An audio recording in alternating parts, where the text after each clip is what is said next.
et un sens de l'élégance bien à eux.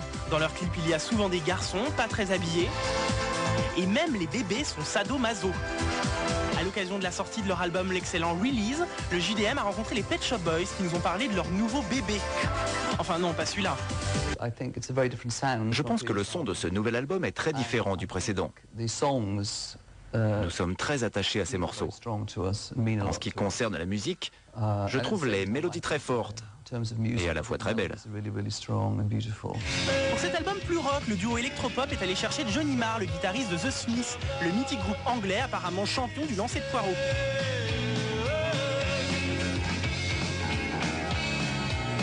Après être sorti en boîte, quand vous rentrez à la maison, vous allez plutôt écouter des albums relaxants. Vous ne voulez pas forcément réécouter de la dance music. Vous pouvez écouter The Verve, Coldplay, ou Radiohead, ou quelque chose du genre, même si vous êtes fan de dance music. On a pensé que notre album pourrait s'écouter à la maison, il vous rend pensif et vous fait réfléchir.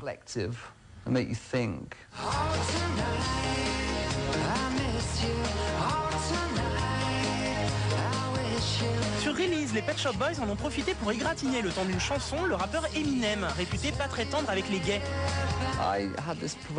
J'ai eu cette idée de chanson assez provoque au moment de toute la polémique autour de l'homophobie d'Eminem. On a pensé que ce serait drôle de s'imaginer Eminem gay.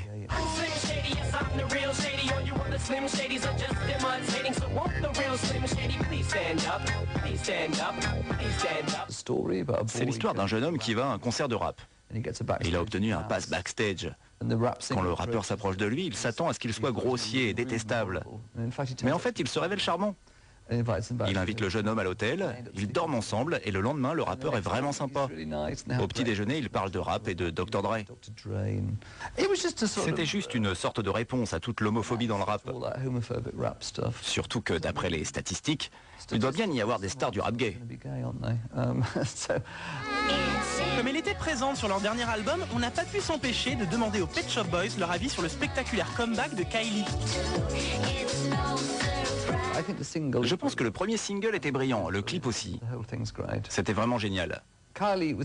Mais on ne s'attend pas vraiment à ce que Kylie tienne sur la longueur d'un album. C'est le genre de single qu'on aime écouter à la radio et c'est tout. Mais il n'y a pas de souci, c'est ça la pop.